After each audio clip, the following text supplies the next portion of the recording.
everybody, to another Tennessee Holler Hour here on the Holler. I'm Kanew. This is Cassie, and then our original co-founder Holly Mccall is back with us from her exploit.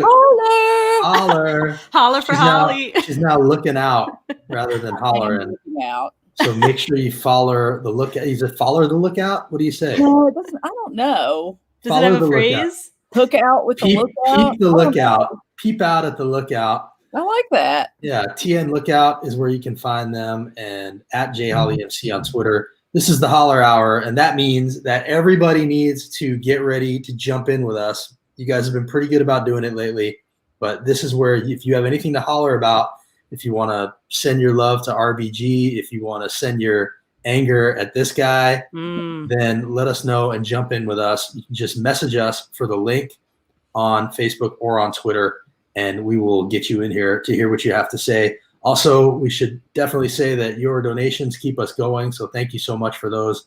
A few bucks a month goes a long way. Really, really appreciate that. Because of that, we've been able to grow throughout the state: Memphis, Murfreesboro, Cookeville, Tri-Cities, Harrogate, Knoxville, Chattanooga, and even in West Virginia. Wow. It's been pretty amazing. So thank you to everybody who supported us. Holly, how are you? I'm actually good. What? Actually, you say that like you're surprised. Actually, I mean, like people are having a bad year, right? And there is. Right. You're not supposed to be good, Holly.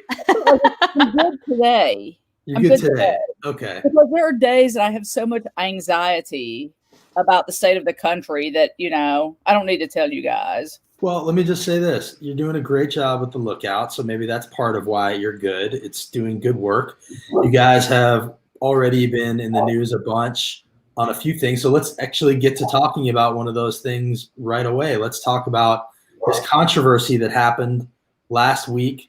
There was a story that came out where basically the right-wing media grabbed it and said that Mayor Cooper was covering up data in Nashville and not telling people about the amount of COVID in bars. What really happened with that? You guys had a story about it before this happened. What really happened?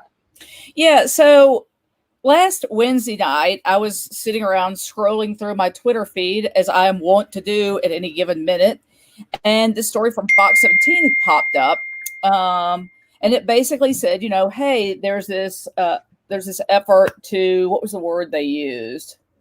But they said there's this effort to cover up the number of cases linked to bars in downtown Nashville. And it's a low number of cases. And so clearly they're trying to hide this as an excuse to shut down bars. And my eyes bugged out of my head like those old school cartoon characters, because Nate Rao, one of our senior reporters, had literally written a story August 4th that, like, the headline said something about low number of COVID cases tied to downtown bars.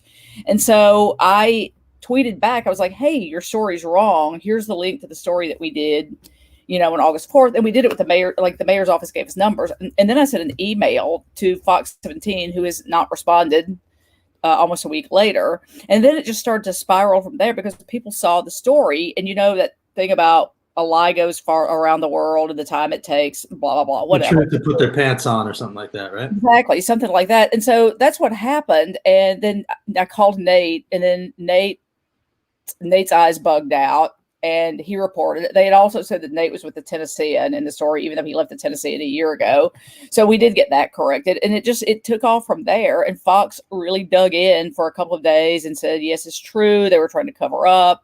And eventually they did issue a retraction, as you know. But they issued a retraction. They had Scott Couch go on and essentially say, this didn't happen. So that was something, but it did take them a while to do that, right? Like, they definitely didn't do that right away. So, in the meantime, it was a bunch of people running around saying this is the actual truth. And as that was happening, what were you thinking? Were you thinking that they were just going to run right through the stop sign? Yeah, I mean, I did. And, here's the thing, like, Justin, you and I have both done some TV, done some commentary with Fox 17. And we both know there's some really good people there. Harriet Wallace is a stellar person. Scott Couch, the anchor, like, there's nobody nicer than Scott. But I think it probably went well past the local affiliate and all the way up to national. I mean, you don't get Tucker Carlson commenting on it without it like going all the way up the food chain. And I honestly would guess that probably they had to have their lawyers dial into that at the corporate level. Well, I was just trying to pull up the retraction, and I got a little lost there, but here it is. So this is the retraction. In the course of Fox 17 News coverage this week, we inaccurately suggested there was a cover-up by the Nashville Mayor's Office in the release of COVID-19 data. Fox 17 News wants to clarify we don't have evidence of a cover-up and apologize for the error. So people should know that Scott is not the one who issued the report. It was Dennis Ferrier that had the report. He does apparently have a little bit of a history of things like this. He had a very confrontational situation with Chris Song, press secretary for Mayor Cooper. They had a back and forth. They were going to stick to their guns, but they eventually backed down, but not before Tucker Carlson, Hannity, Marsha Blackburn, Mark Green, Jason Zachary. Like it had the impact. So what we see here is the damage was done, don't you think? I mean, isn't that kind of the feeling that you had? The damage was done. Yeah, and like I don't know Dennis, and I don't know how he wrote his what's the word? Like Tennessee Freedom. It's not Freedom of Information Act. That's the federal level, but the Tennessee Open Records. So I don't know how he phrased his open records request, because you have to be really very, very detailed and clear when you're writing an open records request, like the dates, exactly the information you're looking for. So I don't know how he wrote it. I don't know what kind of information he got back. I don't know if he purposefully was trying to make the story seem bad or if he was misreading information. My understanding, and maybe this is wrong, but I thought this came from a lawsuit. This was like discovery from a lawsuit where the bar owners, the right-wing bar owners in Nashville got this from discovery because they're suing, and they slipped this to Dennis Ferrier and said, here, check this out. That's what I think happened. Oh, gotcha. Well, I missed that along the way, but I'm going to say this. So the Tennessee Lookout is a nonpartisan outlet. Yes. And it's not like we were created to hold government accountable, to research stories. And I see somebody, Jason Steen, weighs in and said, yes, it was a discovery. So it's not our job to defend the government. And certainly there are plenty of times we call out state government, local government, but it is ludicrous for anyone to think that Mayor John Cooper is trying to punish bars when a huge portion of Tennessee's economy depends on tourism. Why would he do that? You could like the tourism or you could not. Like I was downtown a couple of days ago. It took me 30 minutes to drive 4 or 5 blocks. But nonetheless, like the city is in a budget crunch. And there's a lot of revenue. A huge portion of Nashville's revenue comes from tourism. And it's just like, I think that's ludicrous to believe that the mayor would intentionally set out to try to hurt businesses. Which is really what they've sort of framed it as, right? Like, as though Mayor Cooper is, I don't even understand the logic behind it. I guess they're just saying that he's putting the fear of COVID ahead of the support for businesses. I guess that's the framing. Is that what you think, Cassie? Yeah. I was going to say that sounds like it just was very convenient in the way that it fit their narrative, especially as you said, Holly, like about how it goes probably straight to the top, and with them being owned by Sinclair, I just think that there are too many of those incentives at play, and the story was just perhaps too convenient for them in the way that they were able to frame it initially. And then again, as you said, like the truth is never quite able to fully catch up with it. So I don't know. I mean, how much do you think that plays into this is a factor, just like the financial incentives with Sinclair owning Fox? Well, there's something similar going on in Knoxville, because we look at it as you do too, and maybe the Knox Holler has told you this, but there's this huge conflict over there with, outbreaks at the University of Tennessee. And Dr. Deborah Burks came there and said, look, I can't make you do this, but if I were you, I would shut down not just the sale of alcohol, but the consumption. And you need to work jointly. And they did. But there's this huge brouhaha over there. Like 100 people showed up at the county the county commission meeting last night, and were there to lobby to close down the health department because they don't like what the health department is doing. And, while cases are spiking there, by the way. Yeah, I mean, I'm sure y'all have talked about this before, and we could talk about it ad nauseum about how this virus has become a political issue. Yeah. And like, I am going to segue into the fact that, there was a former Metro councilman named Tony Tenpenny who died over the weekend, and he was considered very conservative. This is one of his tweets. Yeah, I mean, he was very conservative, and up until August 2nd, he was posting, things on his Facebook page saying, I can't believe we've shut the economy down for 0.01% of deaths. And I think it's sad. Like, Tony did some, as you can see, he wrote some terrible things. I knew him through another program where I saw him do some real good. But at the same time, he's posting this stuff that, I mean, there's no worse way to have proved that he was wrong than the fact that he got it, was in the hospital 5 days after his last post, and he died over the weekend. Right. I mean, let me just say, I've seen a lot of people having fun with this, and you shouldn't be. There's nothing funny or fun about a guy passing away for any reason.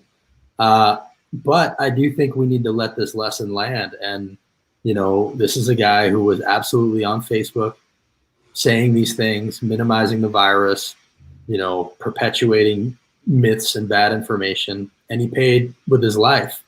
And, even still, there are going to be people who won't take this lesson to heart, but it couldn't be any clearer, and I feel bad for his family, but I do understand that people are saying, well, I feel bad for the people who had to take care of, the healthcare workers that were put in harm's way by this misinformation. There's a lot of places for your sympathy to lie, but at the end of the day, we just need to take this thing seriously. And the people that he potentially infected because I'm sure he wasn't taking it seriously before he started exhibiting symptoms. Right. And he was a loud, in your face guy about this stuff. Like, he wasn't just, each teach their own. He was like, this is a hoax, right. So it definitely is a tough one to swallow. Speaking of people who've passed away, as a bad segue, we lost RBG this week. I definitely want to make sure that we talk about that. Give one of the final words to Dolly Parton. She says she was small in stature, but the tallest looked up to her. Her voice was soft. Her message rang loud and clear and will echo forever. Rest in peace. Respectfully, Dolly. Holly, what do you think about what's going on now with the rush to replace her by Republicans, especially those who, back in the day seemed to say that the opposite should happen? When we show their past comments, they were all saying, oh, we need to make sure we wait, let the people weigh in. Now suddenly we have to push this thing over the finish line. What do you think about all that as we bring in Rick? Well, hello there, Rick Herron. So again, these are my personal thoughts, and do not speak. These don't represent the Lookout or my fellow reporters, but we've covered Lamar Alexander in the last 6 months pretty extensively, and every time something like this happens, after RBG died Friday, and he did put out like a condolence note, and I had people email me and say, oh, let's hope he does the right thing this time. And then once again, as I put in our newsletter yesterday, the body was hardly cold before Sunday. He puts out yet another statement saying that was really a little brusque and abrupt. It was just like, hey, nobody should be surprised we're doing this because we can. You're talking about Lamar's? Yes. Yeah, this is his statement. It was his statement. Basically, it essentially said McConnell is only doing what Democrats said they would do if the shoe was on the other foot. I mean, it totally ignores the fact that now precedent has been set. Yes, Democrats said they would do this before they went and set the precedent. Now the precedent is set, and it's even more egregious because Obama had to wait it was 400 days. This is like 6 weeks. I mean, it's so outrageous. Rick, what do you think about all this? Yeah, it's it really is unbelievable, given that they spent months and months and months saying, let the people decide, let the people have a voice. When it was Obama's nominee who was up. Truly egregious only barely describes it. Yeah, and I'm not sure who people, now we're in a situation where they're going to do this, right? I mean, they're going to push this over the finish line. Mitt Romney's not standing up for anybody. Lamar's not going to. I guess Collins and Murkowski are the only two that have expressed, any sort of reticence for committing this hypocrisy. And then where are we? Do you guys think that Democrats will then turn around and add Supreme Court seats? And, is it nuclear option or whatever you want to call it. I mean, there's no time to play footsie with anybody anymore, right? Yeah, I mean, I don't know. I think that, and I don't think any of us on this call are necessarily surprised that we're seeing what's happening. I mean, I think that they've shown that they will, if they have, the political power and the political will to do something, especially with Mitch McConnell at the forefront of all of this, then they're going to do it.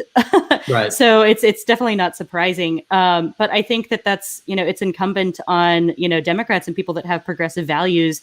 And for those that are in power, like with Schumer and everybody, like to just that we need to go at this as hard as we possibly can in the opposite, just full force, because this is, we had a seat stolen from us. The seat, like the fact that we have the Supreme Court has been changed numerous times over in the past. Like it's had a lot of different numbers of justices have sat on the Supreme Court throughout history. So it's not like it has always been this number. It can be expanded, it can be contracted. And at the end of the day, they're not, the founders didn't anticipate us being so completely polarized the way we are. So having a polarized court is something that was not anticipated, but that is like what we have if we want to look at it with clear eyes. And so we have to figure out how to move forward with that. And at the end of the day, if they are partisan, they're unelected. They're selected by the Senate, who is also represented by a minority of the country. The Senate is not a democratic institution. That's true. Anyway, there's so many compounding problems with this, but I think that at the end of the day, like what we need to do is, those of us that identify as progressives need to, we need to be out in the streets if this continues to move forward. Well, I see Orca 57 saying as if the Democrats would do anything different, and your false outrage on the SCOTUS issue won't help. I mean, the Democrats would not have done what McConnell did the first time around. Right now, they might. But I think that acting like this is false outrage is preposterous. They had 400 days to sit a Supreme Court justice. They didn't do it. That's something that the Republicans did. To just explain anything away as saying, well, the Democrats would have done it, that's an endless cycle, and that gets us into, all-out warfare with this stuff. So, I think what we've learned more than anything else over the course of the last few years is these things have to be etched in stone, or they might as well not exist. Because there is no, there's no fair, all's fair anymore. It's not about, it has to be etched in stone. And it's not false outrage, it's outrageous, and it's completely hypocritical. So I'm going to add something in here. There were 42 days before the election. And so to try to push this through before the election indicates to me that the Republicans are really very concerned about Trump's re-election chance. Because under normal circumstances, let's just say George Bush running for re-election 2004, John Kerry got fairly close to him, but I don't think the Republicans were ever concerned enough to think, we have to really shove this through in 42 days. 42 days is hardly enough to even get that done. How long did the Kavanaugh confirmation take? 2 weeks? Right. I mean, there's literally barely enough physical, logistical time. But they don't care. Yeah, but I'm just saying, I think it indicates a concern about President Trump's re-election chance that we have not seen in the past. Yes, well, I mean, I think you can definitely say this is all a waste of time, and we can say that it's going to happen, and it is going to happen. But that doesn't mean we're not going to point out how blatantly hypocritical it is when you have people like Lindsey Graham, who were at this time back when this happened, saying things like this. I would be more confident against me. If there's a Republican president in 2016 and a vacancy occurs in the last year of the first term, you can say, Lindsey Graham said, let's let the next president get whoever it might be, make a nomination, and you could use my words against me, and you'd be absolutely right. Well, so, I mean, it's just blatant hypocrisy. Like, that's fine. You could say they're going to do it. And yes, they're going to do it. But we're also going to make sure that we know what huge hypocrites they are, and they're breaking this country, frankly, through things like this. Lindsey Graham's seat is already in trouble. He's in trouble in South Carolina. Mm-hmm. And, I don't remember the number, but I saw over the weekend that Jamie Harrison, the challenger there, got an enormous amount of money. I think that, Graham's just put another target on his back. Yeah. Well, and we'll see if they actually pay the price in the end. When it comes down to it, I personally hope it happens. But I think at the end of the day, the more important stuff is things like 200,000 Americans being dead because of the ultimate screw up. This is the cover of Time this week. It's this powerful Time cover, 200,000 names. I mean, 200,000. You know, I personally, when this all started, didn't think we were going to get to this point, but here we are. It's a huge screw up. And, you know, I don't think any serious person can say that this guy did all he could to keep people safe. Well, and you may know Justin, I don't know if you guys do, but like I am a devotee of the New York Times and still get the print edition at home. And yesterday's edition said we may easily get to 300,000 by the time the winter is over. 300,000 deaths. The winter's supposed to be brutal. Yeah, I heard. I think I heard that similar statistic. It's really, it's absolutely appalling. Yes, and you know, this is the kind of thing where like people just need to vote for science. You know, we got 2 Sunrise Movement youngsters on here, and this is really at the end of the day what happens when you don't believe in science. People die. Like this isn't just, you know, it's not just your favorite subject in school. These are actual people that get hurt. And, you know, Tony Tenpenny is a great example of it. So it sucks, but, you know, this is the situation that we're in. And I just can't wait for a younger generation to take over leadership so we don't have to have these conversations anymore, because they certainly question these things a lot less than we do. One other thing I wanted to show you guys, I don't know if you saw this before you hopped on here, Holly, but did you see what Marquita Bradshaw is doing today? I don't think I did. I did see yesterday by Bernie Sanders. Yes, this is her in Greene County today. She's skydiving? Marquita is skydiving, falling out of the sky. Such a badass. I mean, I've never done that, and I gotta tell you, like, I'm afraid of it. Me too. So I don't know if I could do it. I'm impressed with her for doing that. Have either of you guys ever done that? Yeah. I have run for office before, and I would rather jump out of a plane than run for office again. Is that true? I think that's probably true. Yeah, it's a lot. Listen, I have been wanting to jump out of a plane for years, but having said that, if I were in the middle of a Senate campaign, I was going to say maybe I wouldn't, but I don't know. Maybe if you're in the middle of a Senate campaign, it's like, Senate campaign, jump out of a plane. Right. Yeah. How do you feel about what's been going on with? Yeah, go ahead, Rick. I was just like, the plane jumps over in like 2 minutes. Yeah. That's true. That's true. It's not quick. drawn out for months. And what do you think about what's going on? My little brother campaign, Holly. My little brother jumped. Oops, sorry. Go ahead. Go ahead, Rick. No, just like my little brother jumped out of a plane, partly because he wanted to, mostly because he knew it would drive our mother crazy. Amazing. And then there's a story that I'll bore y'all with the full version some other time. But the short version is that when my dad was in elected office, he got to shake hand and glad hand and talk to a local principal in the district whose teachers all bet if the kids read X insane number of books that they jump out of an airplane. And he started talking about how great that was and what amazing educators they were and how lucky this principal was to have them teaching in their school. And the guy says, well, you like to join us? And now he stuck his foot all the way in his mouth. And so he ended up doing it, and he ended up having to call our mom because there were news cameras there. And so he knew that, he hadn't told her.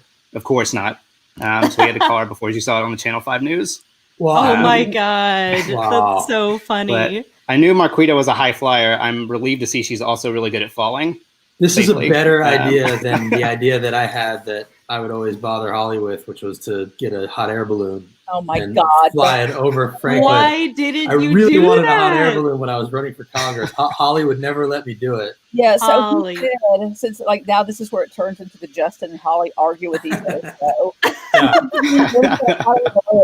he started this when he said, I'm going to have a hot air balloon at Pilgrimage Festival in Franklin. Pilgrimage. It would be. Yes. Jesus. No, it's Justin, right I'm on board. Thank you. right down the street from my house. And I said, if you do that, if I see that balloon, I will get my shotgun and I will shoot it down. She did say that. She did, and I never got it. But now I see Marquita flying through the sky, and I'm like, I should have done it. You should have done it. Yes. She better not spend money on a hot air balloon. I like that she's thinking outside the box, but I don't like that we're all just finding out about it through Twitter. Like, this should have been a bigger thing. I know that could have been like a big to do, you know? I mean, the Holler would have been there to cover it. Yeah, you were just asking me about her campaign, and I'm going to say the unpopular thing that I think that what you just said is it's sort of an example of issues with her campaign. There are a lot of people excited about her. She's the only Black woman in the country running. That's created a lot of excitement. I think that will drive a lot of people to vote who normally wouldn't. But the fact that we find out that she's jumping from an airplane on Twitter, man, like that's the kind of thing that should be messaged like widely. You could create such a, so, I mean, I think her campaign probably got a little bit of a late start. I think a lot of people expected James Mackler to win. That is no surprise. And so she had to, Mackler was probably thinking about after the primary. I don't think he was thinking, clearly he wasn't thinking as much about the primary. He was more focused on the general. I think Marquita was getting to the general. And then when she won, it was like, oh my gosh. So I think she's a little behind the 8 ball. Right. Well, it's going to come quickly. So, but the thing that I always go back to is this election is so much about coming out and voting for or against that guy in the White House. People need to be doing all they can to build the campaign, but I really think that this is about that guy. So, I'd like thinking outside the box, jumping out of that's, to me, that's all the good stuff. Do it. Just anything you think of, just do it, Hot air balloon. I've really appreciated, I mean, she was in Chattanooga, I think last weekend, doing socially distanced events, but also getting a tour and doing sort of a visibility event, press and social media in front of the dam, in front of the solar facility, I think. Yeah, and that's honest to God, James Mackler, to his credit, he talked about this during the campaign, but honest to God, I can't remember a candidate who's put like the environment and the renewable energy economy and that thing like as central to her campaign. Matthew Park did that as well. But I think, she's an environmental justice advocate since, her great grandmother got cancer because of the defense depot that's in their neighborhood. So this is, she's a real one. This has been her whole life, but one of she's the reasons really that she's got the endorsement of Bernie Sanders, which just happened, I think today. When was the last time a Tennessee Senate nominee had Bernie Sanders or had a progressive, endorsement like that? You could probably say it might hurt her more than it helps her here. I don't know, but to me, that's exciting to see. Well, I think she got endorsed by Pete Buttigieg too. Yeah, she did. That's on the other side of the spectrum. Great. And Elizabeth Warren, like a little bit more in the middle. Yep, she's been endorsed by all of them. But yeah, I think I agree though. Like just to have like such broad support is really impressive. And also, I just want to echo what Rick said. I mean, her entire background is surrounded by and encompassed by environmental justice, and she understands that issue so deeply because she's lived it. And that's exactly, at least for I know Rick and I both organized with Sunrise Movement. And it's because it's going to be our futures. And so she really understands, I think, like the future that we are coming into. And like what it already has done to communities in our state, in our own home state, like climate change is here. Right. And that seems like such a far off issue still to a lot of people. But just hearing Marquita's story, like you understand that it is here, it's been here, and it's going to get worse if we don't, root out all of these injustices that are interwoven with it. And so I think that having that at the top of the ticket here in Tennessee, having that lived experience, no shade to any of the other candidates, but I don't think anybody else had that same lived experience, at least in that same way, at least more of a direct comparison to Mackler than anybody else. And Memphis has got, like, they deal with a lot of environmental racism there. There's a story today in MLK 50. If you guys aren't familiar with that, that's another nonprofit journalism outlet started by Wendy Thomas. And she's got a story in there today about how there's an oil pipeline that runs through, I think it's Boxtown, which is a predominantly Black community in Memphis. And then Marquita, that's where, she does live in Boxtown, but she lives in Memphis. And I think that she's got a tough row to hoe just because we've seen how Republicans have run through the state the last few years. But again, on the other hand, I do think that she will motivate and excite and inspire people to, like a couple of groups to get out to vote who don't usually get excited. And I would guess, and I'm looking at Rick and Cassie, that young people might find her a more exciting candidate than Phil Bredesen. Oh, there's no secret there. You might. Yeah. Well, just to build on what you were saying, I went to, I think it was a Tennessee Riverkeeper event when Kennedy Jr., I think, or somebody was here. Oh yeah. Who's the environment? But the point of the event was that environmental justice is racial justice, and that so often the dumping grounds are in low-income neighborhoods, or Flint, for instance, the water is predominantly affecting minority communities. So that those two issues are so linked, and I think that Marquita embodies that, and so that's why it's really to see her center that and be out there talking about it and be unabashed about it. It is a bold step for her to take, but one that I think people should listen to and follow, no matter what happens with her campaign, and a message that people should hear. So Holly, I was saying MLK 50 is wonderful. I definitely want to echo what Holly said. And one the main author, I think, on that piece on Boxtown is Leanna First Arai, and she's a freelance journalist based in Memphis, but covers kind of environmental issues across the South. And she's great, so she's a great person to follow. And I guess I'd also say, Memphis has had, still trying to get legislation through the state legislature to try to fix lead pollution in schools. I mean, that's another current issue that Memphis is dealing with in environmental justice. And there was that commentary piece, Holly, that y'all's website ran earlier this summer from Campbell Haynes about, was it 40 or going through North Nashville? 40. Yep. Yeah. And so I think Marquita is lifting up the voices that often aren't heard about who gets crap and pollution and toxins dumped in their backyard. And also like with her visit in Chattanooga, like listing up like the positive vision of the future of what Tennessee stands to gain from a Green New Deal, from a renewable energy, climate-driven, green jobs-driven economy. So I think she's basically talking both sides of those coin. Well, definitely check out MLK 50. Maybe we can try to have Wendy on here at some point. Oh, that'd be great. Also check out and also Lookout. Tennessee Lookout. Yes, the Lookout. Exactly. That's what I was going to say. Follow Holly at JHollyMC, and Rick, you're at Sunrise Movement and Sunrise Nashville, right? Exactly. Okay. Yeah. All right. Well, I appreciate you guys coming on here. We do this on Tuesdays and Thursdays, 2 p.m. If anybody ever has anything they want to jump in and say, just ask us for the link. We'll be back Thursday at 2, and we appreciate you guys coming on. Thanks for having us. Good to see y'all. Take care, guys.